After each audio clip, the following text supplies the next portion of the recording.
Hi guys, welcome to the first ever Quest for 3 podcast. We got a lot of things to talk about here in Lorcana. Fabled coming out, set rotation. So without further ado, let's quest out. Hi guys, I'm your co-host Luis with my homie Rob. Hey guys. Hey guys. We got a lot of things to talk about today. We got a few things. We're talking about, of course, Fabled coming out, set rotation. A lot of cards we love came out here.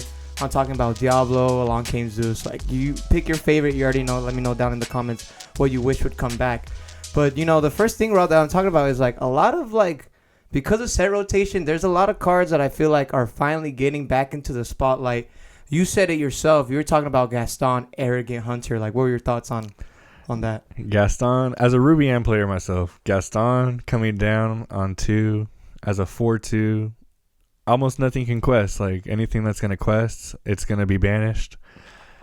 It stalls pretty much everything. Everybody was scared about aggro. I think a lot of people will talk about Tiana coming down on 3 and getting exerted, maybe even 2. But anything that they want to do, it just gets immediately answered by anything in Ruby Am right now.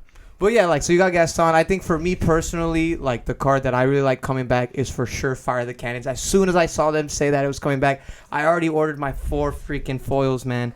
So I'm so hyped about Fire the Cannons. I know a lot of people are like worried about how the meta is, if it is a Fire the Cannon meta, because you still have Smash, you still have Strength of a Raging Fire, and a lot of these aggro decks, not gonna lie, they're pretty like high stats, like high willpower, like 3, 4, sometimes 5, but we're looking at 3 to 4 willpower. And so I don't know how Fire the Cannon is going to fit in the meta. I'm still going to try to find a way to fit it in my decks because I just love it that much. But yeah, we got Gaston, we got Fire the Cannons. Is there another card you're liking that's coming back or has a place in the meta now? I'm really huge on Yzma. I think everybody has already been way ahead of that. It's already been shot up in price this week. I think it was only sitting at $4 when I got it about 2 weeks ago after our horrible set 8 champs, Reign of Jafar, the last one. But we don't have to dive into that one right now. Oh, we don't have to talk about what's that? I got them at $4 though. The Yzma, what is it? It's a 3/3 4 cost inkable. And she quests for 2, and you exert her, and she plays Feel the Power. If you have fewer than 3 cards in your hand, draw, and you have 3 cards in your hand. Yeah. Draw until you have 3 cards in your hand. My apologies. It feels super powerful when you use it. I think it totally fits into my Ruby Am, like I was saying, but it also fits into Purple Steel. It's super huge, especially in like Purple Steel Mine, stuff like that. It feels super good when you're able to get her out, play out your hand, exert her, feel the power, draw 3 cards, and get a dock off. You're drawing 5 cards on one turn. Like, it's super good. I think everybody's already been onto it, so it's a good one to pick up if you don't already have it. Yeah, because like Yzma, you know, it was getting some play when it first came out. I tried it out with my Lakers aggro back when you still had Go, and really wasn't a lot of card draw. I was trying to do Amethyst Chromacon and Yzma, trying to figure out what my 4-drop. You know, another 4-drop that people are talking about for card draw is that Dolores Madrigal, right? That Dolores Madrigal, you put her down, and if your opponent has an exerted character, you draw a card. I was doing that too with my Lakers aggro, that same set. So I feel like they're fighting for contention. They're both 3/3s. They both quest for 2. The only real difference is the longer you go with Yzma, I feel like the more payoff. Yeah, getting 2 field powers off just feels so good. Oh yeah, especially like in an aggro format, you can you can do so much. Yeah, you like put your hand out, quest, bring it back in, do it again. And even her questing for 2, like she's a 2 quester as well, so it feels as if on 4 she competes right there with your genie. You know what I mean? If you don't have genie, you can just put down your Yzma. You're probably gonna get that feel the power off. See your cards that you want to see next, and super good card. Yeah, and I guess a little like honorable mention on those cards coming back. Obviously, the most obvious card that we feel like has come in contention is you got that 3-drop Yolana. That's basically the new Crab, in my opinion. Yeah, when you play this character, chosen character gains Challenger +2 this turn, and she also quests for 2. I see a lot of decks, Purple Steel. You know, they're fighting in contention, Yolana and Hypnotic Strength, which is the same thing, just in action, and it's a 2-drop. Yeah. Inkable. 2-drop, and it feels really good. On purple now is moving to Royal Guards and Rafikis, so being able to hit your Hypnotic on those and hit for 5 just feels really like good. You can hit a Rhino. Get rid of daisies, you get rid of rhinos. That is crazy. I think a lot of the Amber Steel aggro stuff that was initially thought to be the most powerful stuff is maybe not going to be so good. Yeah. So yeah, that's pretty much some of the cards that we're talking about that are coming back to the spotlight after older sets. But set 9, bro, it's coming around the corner. Like, what new set 9 cards are you most excited for? Obviously super excited about that Gaston. I'm super excited about Dumbo. I don't know if I'm gonna fit him into that Ruby Am deck, but him having what is the we got Dumbo. He's a 4-drop inkable 3/3. He's a Storyborn and a hero, and it's Dumbo, 9th wonder of the universe. He is evasive, and he has 2 abilities. His first one is Breaking Records. You exert him, pay 1 ink, and you draw a card and gain 1 lore. And then you have Making History. Your other characters with evasive gain the same ability, which is exert, pay 1, draw a card, and gain 1 lore. Yeah, it's super good. It feels super broken, especially in a purple steel format where you have all the cards that gain evasive during their turn. They're all really high statted. The Genie feels really good. The 3/4 evasive during your turn. It answers a Dumbo. Like if you're playing against a Dumbo mirror, it can still get the ability off, the Dumbo ability off. So draw a card, gain a lore. They still have to figure out how to answer a big body. Yeah. It all feels really good. I'm a little bit, I know it's probably unpopular opinion, I'm a little 50-50 on the card. It looks like a good card. I don't think it's like broken. I still think, the meta itself is pretty slow. So when I say this card is slow, it's probably not saying a lot. But, you're talking about a 4-drop character that you can't, do you really want to play it on 4? Because if you play it on 4, you really can't do anything with the card itself other than use the ability Making History, where you use other characters for evasive to use that ability, but at the same time you still need that 1 ink. So I could see as a turn 5 play, you play 4, put the Dumbo down, use your 1 ink to draw a card, and then move on. But like I said, I'm 50-50. It's good to see a lot of play. I don't think you necessarily need to use the ability as it comes out. I think it's still just a really good threat. You know that those things are going to happen. So even if you don't use your evasive characters or use it on that turn, you can still leave them ready to up and hit the ability the next turn, refill your hand. As we said, there's not a lot of draw engine in this one. So even taking that 1 turn off to draw cards, I think is going to be super worth it. All right. Well, for me, the card that I'm most excited about set 9 on the steel side is, of course, that new Nala Undaunted Lioness 0/2. I already said it. I think it's better. I mean, by this much is better than Smee. I swear on my life, bro. You're talking about a 0/2. Can't really trade it into anything. Already quests for 2. All right. Already quests for 2, and then it has the ability Determine Diversion. While this character has no damage, she gets +1 lore and gains resist 1. So we're talking about a card that can quest for 3. Quest for 3 on turn 3. It's basically the new Pinocchio, and I think it could survive a little bit more than a Pinocchio in my opinion. That's why I was really half and half on the Fire the Cannons meta, because you can't even fire the cannon this. Yeah, it loses its resist and it loses its 1 lore, but at the end of the day, it's still gonna quest for 2 like Smee, man. Yeah, it does feel pretty good. I don't know if it's as good as Smee was, but you still have a 2-quester on 2. And potentially a 3-quester, probably a 3-quester at least once. So it does feel like a mainstay in steel aggro for sure. Yeah, it's just I feel like it's going to fight a little bit with the Calhoun slot, only because that's another 2-drop uninkable character. I can see people running 3 and 3 maybe. There's a lot of uninkables in these aggro decks, so it could get pretty iffy. When I was playing my set champs in set 7, I was running like a purple steel aggro burn deck. I had you had the Turnip Box, Diablo, Magic Broom. You hit them with the Pinocchio. They never saw that coming. And then I would just bounce, try to protect my Pinocchios. And when I had no board, I would just burn Amethyst Chromacon, Gathering Knowledge and Wisdom, stuff like that. So Nala really speaking to me in the aggro sense. Like I see Pinocchio in there. And I'm gonna give it a try when It feels pretty Yeah, good. we're gonna start testing. It feels with the good Nala. if you can get somebody to get a smash into it too, because then they're trading down into your Nala. And if smash is going to be big because of that Dumbo, smash into Dumbo feels really good, but smash into Nala feels really bad. So if you're able to get your Nala to take a smash, then you're able to play your Dumbo and not have to worry about that smash anymore. Yeah, and then we have that new card coming out where you were talking about the Dumbo earlier. Sorry about jumping back and forth, but Magic Feather.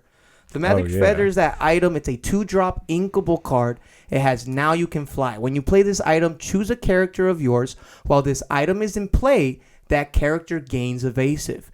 And then it has the other ability, Grounded. You pay 3 ink, and you can return this item to your card.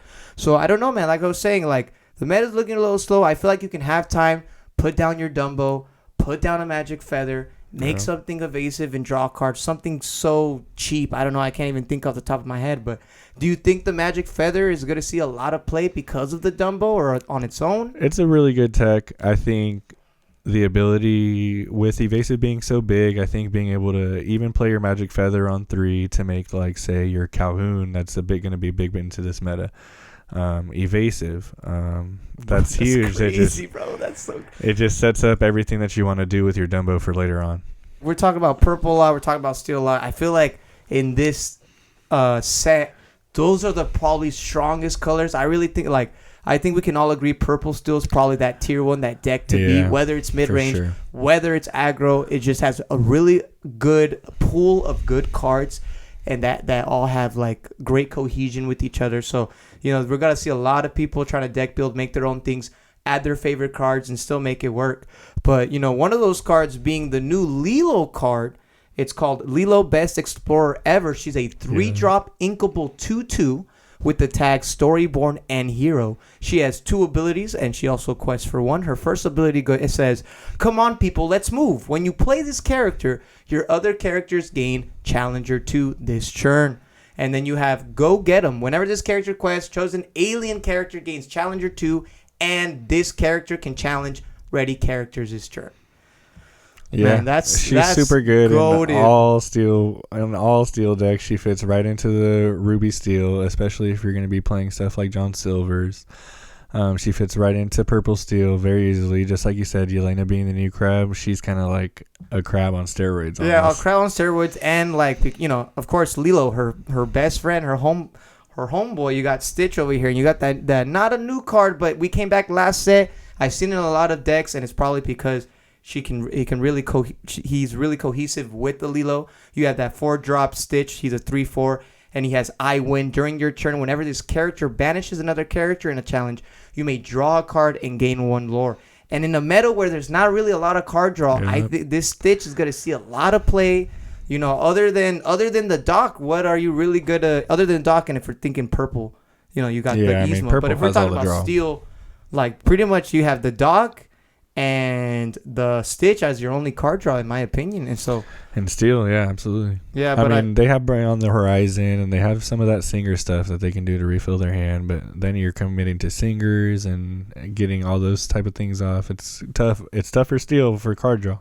Yeah, so those are our cards for Fabled that we're really excited about. Let us know if there are cards we didn't talk about in the comments. If you're excited about a different card, there's just so many cards. I mean, not a lot. I know we got a lot of reprints. I know how we feel about it, but it's really good for new players.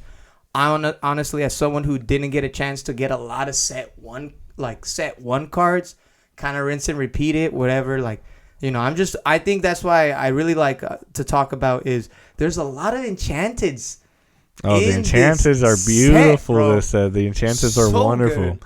That's how they're making people buy it, right? Yeah, because if you've been playing for a long time and you have all these cards, and what is there to chase for? All these beautiful enchanteds. Yeah, you got the Hades. Power line. Oh, power line. We're already gonna start with the power line. Absolutely. Gassing it up. He's coming. I was already ready. I was already ready for power line to come to Lorcana. I've been ready for a long time. Very nice, I don't know if I can commit to the Singers in Fabled, but he does seem so overpowered and so I mean, imagine if when we get whenever Infinity starts coming out with the rules, but he could be going crazy.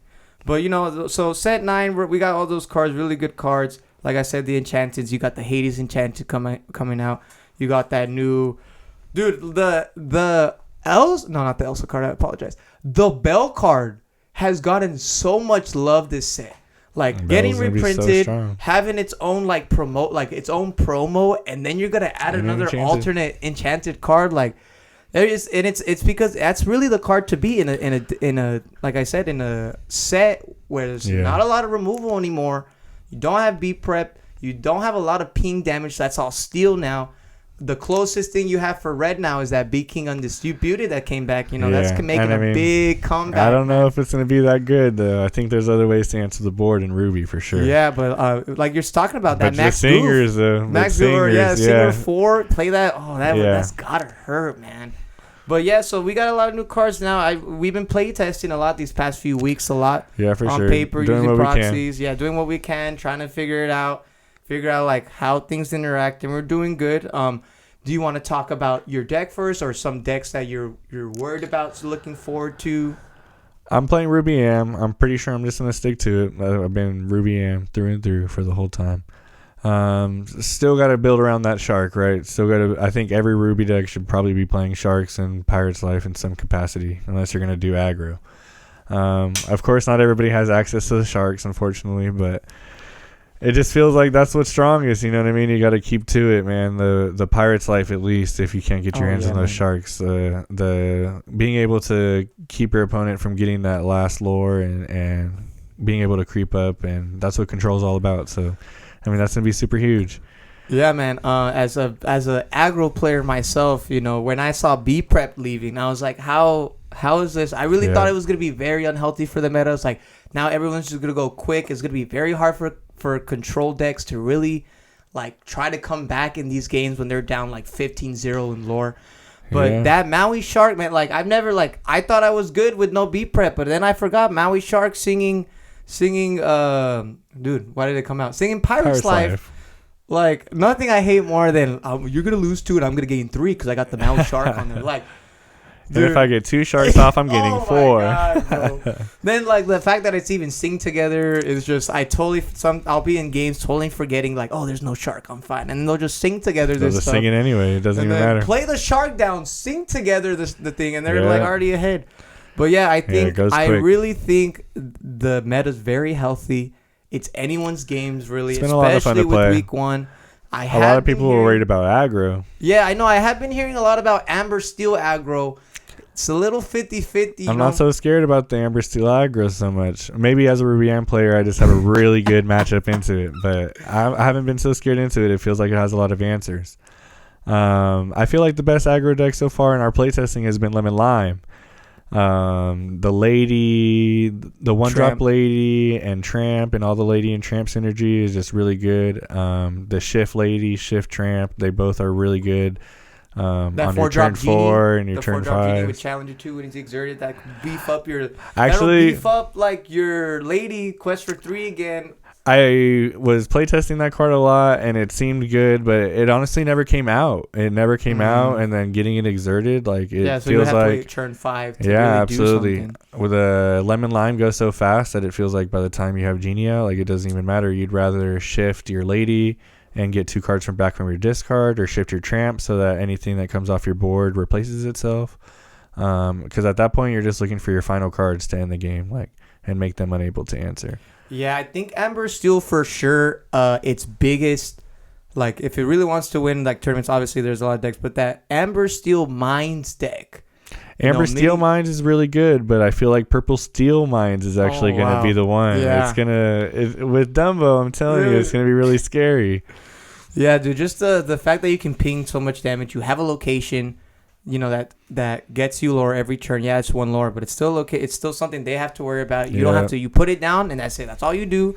You can move your dock. And you're it's happy. gaining lore the whole time. Gaining lore every time. 6 drop in a, like I say, like it's a 6 willpower. There's not a lot of things that can hit anymore. Like you can't do a bounce.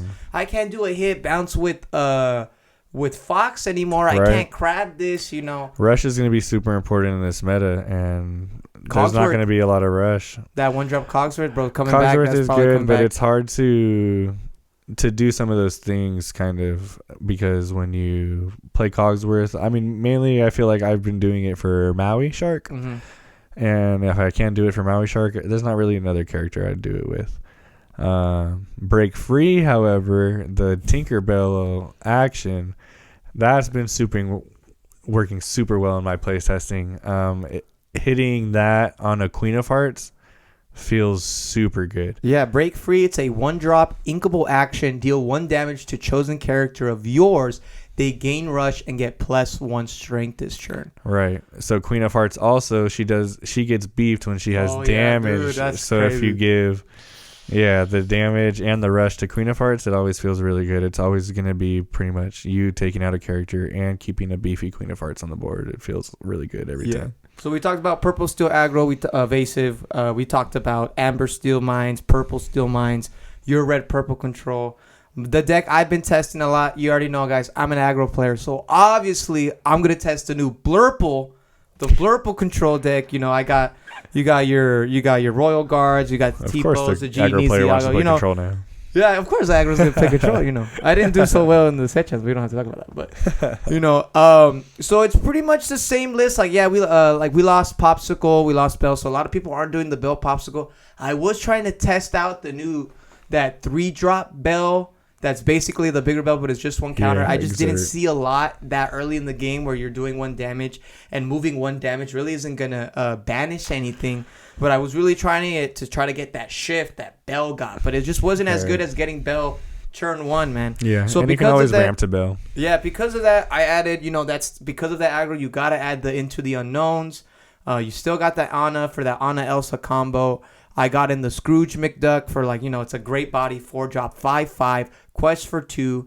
You got the 5-drop Donald Duck. He's a 2 quester 3/4. He's basically another ramp card. When you play this character, you may put the top card of your deck into your Inkwell face down and exerted, just like a 1-jump ahead, but with a body. Yeah. The standard Blurple list. Huh? The standard Blurple Standard list. Blurple list. Like I said, there is the big. My big thing was Yelena, Hypnotic Strength. Yelena, Hypnotic Strength. And I went with Hypnotic Strength just to be able to play it on turn 2 for your stuff. Like, you know, Pete. Just in case you have that aggro matchup. Because even if you're worried about Pete, it's looking like Pete, a lot of people might not even run him. Triple Daisy still exists. Yeah, so Triple you want to Daisy have is an answer on Triple Daisy, you know what I mean? Triple Daisy, Double Daisy, Merfolk, you want to be able to have those answers when you're playing Blurple. And people have been saying, you know, Blurple probably has one of the best removals in the game. You know, you got the Hades. Now you got the Into the Unknown. I know, you know, you're giving your opponent ramp, but you're hoping you're drawing more because you have those 4 Finders Keepers in that deck. And then when you really need to find your cards, like I said, I was trying to see. I had 2 more slots. I was like, should I add Yelena with the 4 Hypnotic Strength? I felt like it was just too much. So I went with 2 Visions of the Future. And man, do I feel like a Red Boo player when I play that deck and it hits, man. It's you know, nice, play right? 2. You know, I got 17. Play 2. Play a Vision. Find the Finders Keepers. Play Finders Keepers. Pass, and then see what you got to do. I got that. I got my Hades in my hand now, ready to go. Because on turn 5, you potentially have 7 inks, and you might just need that Finders because you need all your cards still. So hitting your Visions is always really nice to go find that thing. Yeah, right? and then to just finish it off, you already know the GOAT of the deck. I'm gonna say is gonna be that 5-drop Bell, man. Just moving damage, especially. There's a lot of resist cards in this meta right now. Yeah, especially in the aggro way. It's going to be so tough. You want to try your best to keep the battlefield, keep your characters alive as much as possible. Now that you don't have to worry about B preps, don't have to worry about big board wipes other than Under the Sea. But you know, I could see Bell doing a lot of work, man. And so Under the Sea of Bell. Oh my God! Under the Sea of Bell would be have to crazy. Get a lot of setup. Yeah, that's a lot. I'm saying, but you know, that's what I'm running Blurple. I really feel good about it. One thing I can think about is maybe taking out those develop your brains to add maybe the Rafikis, just so that I always have that turn 1 that I can swing on no matter what. And I know I don't have the develop, but now you got the Vision of the Future. Look for the cards I need. Yeah, but absolutely. I feel like back in the day, like the game started around turn 3, 4. The meta's really. It feels like you need to start very fast right now. Very fast. Get your curve right. Get your mulligans right. Make sure you got the cards. Watch matchups. So yeah, we've talked about cards. Is there any decks that you're worried about coming up that are gonna make a big impact? That I think everybody's always worried about Baja Blast, right? I think getting your whole entire board bounced back to your hand while they're ramping, and then they hit you with that bend to my will. Yeah, sad. It's sad days when that happens, but yeah, you just got to do what you can. You got to go too fast, or you got to just control that board, make sure they have no cards, and keep questing. Did you play that last hit chance? Did you end up going? I went against that. You went against it? I did not have a good time. Yeah, I bet. I mean, I'm like, okay, I got cards. So I got to draw. I got finders ready. Nope. Hit finders. Wait, this is like feels like you shouldn't even hit finders. Yeah, I should have hit. Do I ink this? Then I have no cards. But most of the lists, I think, are only running 2 of them because their uninkable count's pretty high. So they still have to find it. Yeah, you're not. And there's not a lot of draw. You're not wrong. I just think. However, if they get that Clarabelle off, they're just drawing as much as you. You're welcome sending cards to your hand and drawing as much as you have. They're not going to get it off. They're not going to get it off. You know why? You know why they're not going to get it off? You know why they're not going to get Fire it off? cannons. No, I was saying, like, just real quick, I was big on the Fire the Cannons because people were like, oh, Steel has the best shift lines, this and that. I was like, okay, well, any shift line that they have, it's going to be a 2-2. Like, Fire the Cannon's so good. Then I forgot, wait, that Robin Hood shift line, it's not that 1-drop 2-2 anymore. Nope. It's that 2-drop uninkable that's a 1-3. So, like I'm saying, like, Fire the Cannons could hit. It's big hit or miss when you have a card like Smash. It feels like when you hit it, you're wasting your time. Yeah. I mean, it's only 1-drop, man. Like, I understand, but you want to have value trades on when you hit your Fire the Cannons. But usually you think you'd save it for Yago or something. But they're foiled, bro. Yeah, Come on. I understand. No. All right. Well, I feel like that's everything we have to talk about today's episode, actually. We talked about a lot. Don't forget to like, comment, subscribe. If there are any cards, like I said, that you're really excited about, any deck list that you feel like we haven't talked about. We barely talked about the new Christmas. We haven't even really got into Power Line, but we don't know entirely what it's going to look like yet. I've seen a lot of shells with the goof and eye to eye, stuff like that. Those things do seem very powerful, but I don't know. It seems if anybody's going too slow, I think it's maybe the Rockstars. And like a lot of Amber Steel players, they'll tell you when they hit that aerial and they don't get any songs, that hurts. Imagine singing a song with Powerline and not hitting anything. That's gotta hurt. I think you got to sing your song, but I feel like you're singing that song to find the other song you need to play for free, and when you don't hit it, it really sucks. It really puts you in a bad position. It makes your Powerline open to get banished. He's super strong though. He's like 6'4", I think, right? 6'4", 6 strength, 4 willpower. Yeah, that's tough. It's a good card. Great card, man. But we're gonna see how it goes, especially with the new Infinity coming out. We'll talk about that probably next episode. Stay tuned for that. But that's it for the episode today. I'm Luis, my homie Rob right here, Love Connor Rob. Hey. Yeah, Quest for 3, guys, and we'll catch you later. Don't forget to quest out. Quest out.